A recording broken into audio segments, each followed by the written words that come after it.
Jelang tutup tahun 2021, tampaknya pandemi COVID-19 masih menghantui dan memberikan tekanan pada sejumlah sektor ekonomi di tanah air.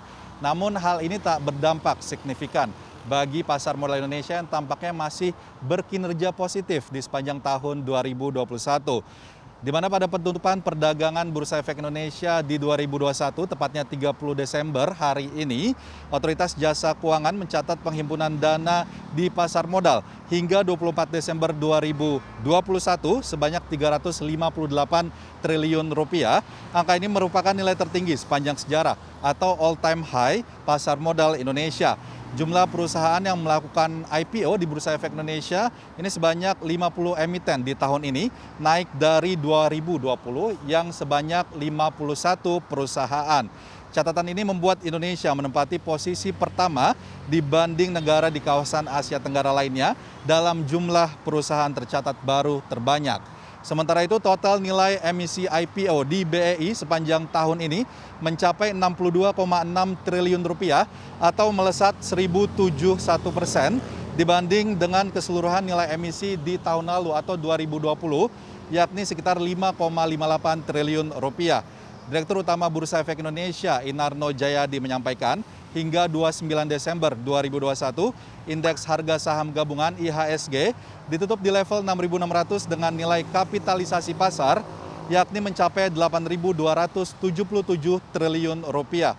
Dengan rata-rata nilai transaksi mencapai 13, triliun rupiah per hari, frekuensi transaksi sebanyak 1,3 juta transaksi, dan volume perdagangan lebih dari 20,6 miliar saham per harinya. Sementara itu dari sisi jumlah investor ini yang menarik bahwa tercatat penambahan ada sekitar 3,6 juta investor di BEI pada tahun ini sehingga total jumlah investor ini mencapai 7,5 juta atau naik 92,7%. Dengan kata lain terdapat peningkatan sekitar 8 kali lipat sejak tahun 2016.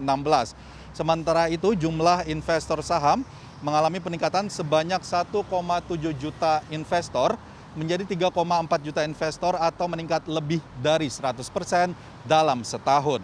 Pertumbuhan investor retail saham tahun 2021 juga ditopang oleh kalangan milenial, yakni kelahiran tahun 1981 sampai 96, lalu ada generasi Z dan jumlah mereka mencapai 2,7 juta investor atau sebesar 88% dari total investor retail baru. Dan sementara itu dalam sambutannya di acara penutupan perdagangan di Bursa Efek Indonesia, Menko Bidang Perekonomian Erlangga Hartarto menyampaikan bahwa ekonomi global masih menjadi tantangan terutama kenaikan harga energi di berbagai negara dunia. Ditambah pada kuartal ketiga penyebaran varian Delta di tanah air, namun selama 4 bulan terakhir pemerintah akhirnya konsisten menurunkan kasus aktif di gelombang kedua COVID-19 yang lalu.